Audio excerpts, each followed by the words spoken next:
Today on Upfront, the battle over state employee contracts. They've been working without for 18 months, so why is this an issue now? The elections were loud and clear. We want deliberation, we want good decision making, we want transparencies about what's being done.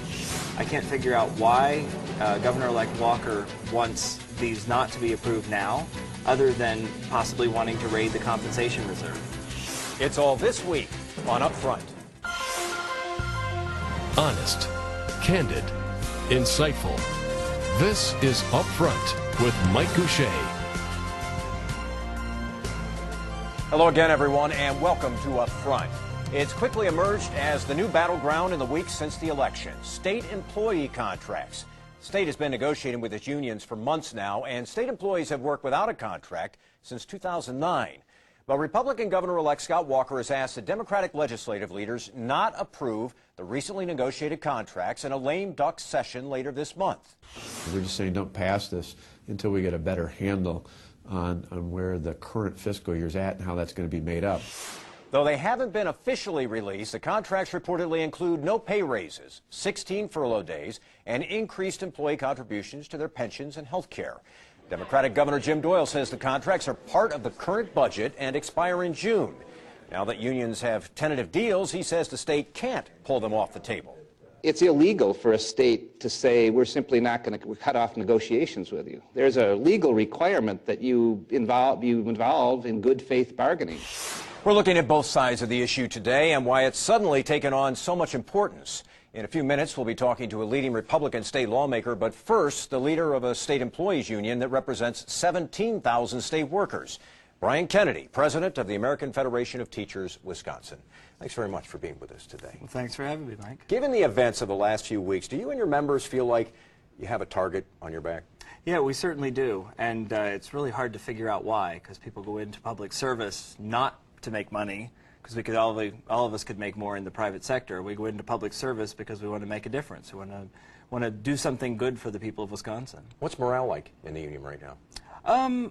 I think that morale suffers a bit when you're constantly being attacked, but I think our people respect the work that they do, and they know that they're making a difference. It would just be nice to be appreciated a little more, I think. So. Well, how do you counteract the public perception? Would you agree that perhaps state employees unions have a perception problem with the general public?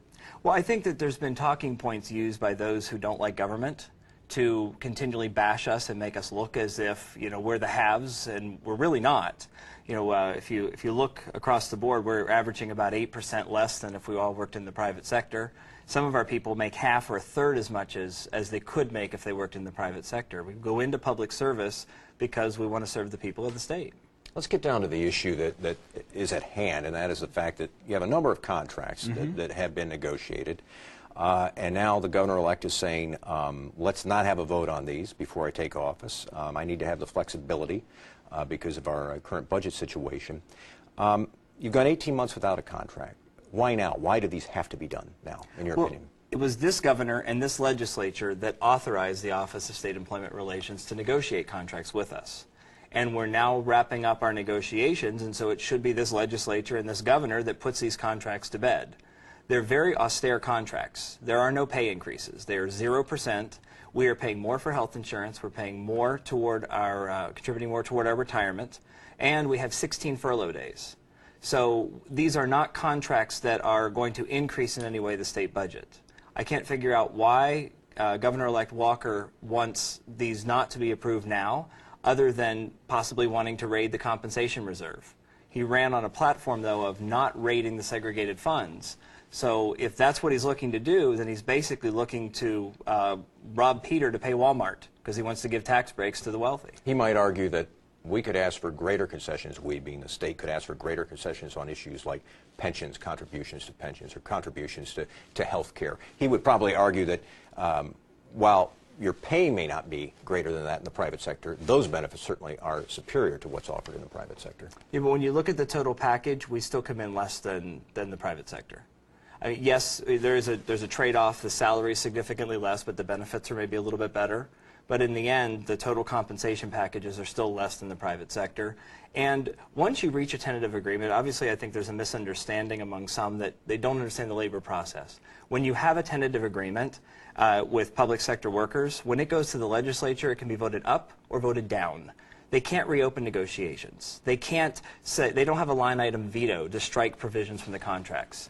They can vote them down and send us back to start all over, but I don't believe that's likely to happen, and that's certainly not the history. Most of the time, these contracts pass 95-4, 90-9. They pass overwhelmingly, and it doesn't matter who controls the legislature. State lawmakers say, we want to post them online. We want the public to be able to look at them now, and we want to have plenty of time to digest what's in these contracts. Do you have any problem with that? It is state money.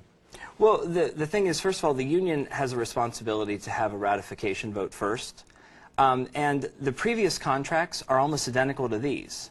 When you look at the changes from 2 years ago to now, it's a handful of items that would easily fit on one page or less.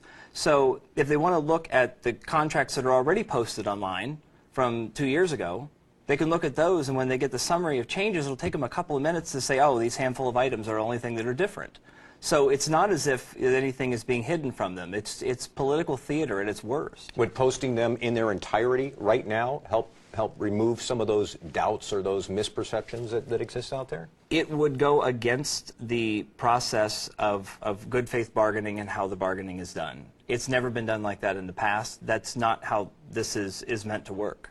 Is that more, though, a question of tradition rather than the law? I mean, that sounds like if you wanted to, you could say, we're going to break with tradition in this case.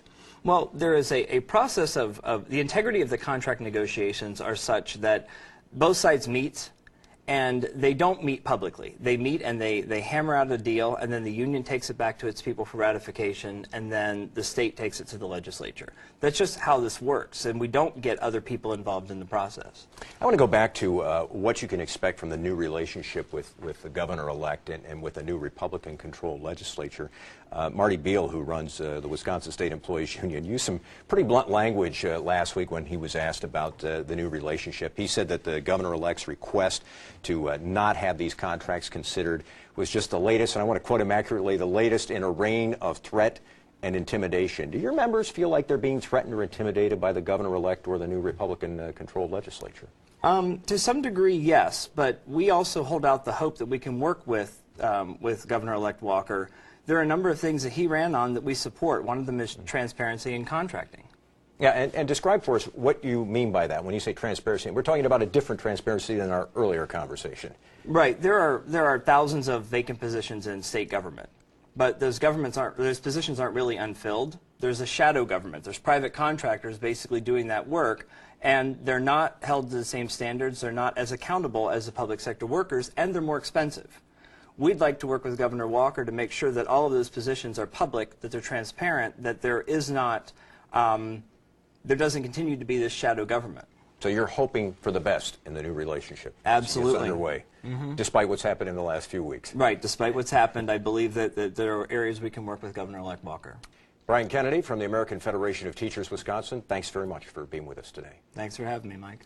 And next, the Republican position. Why, in their opinion, is this bad public policy? And can they really stop these contracts from being approved? I'll ask State Senator Alberta Darling when Up Front continues.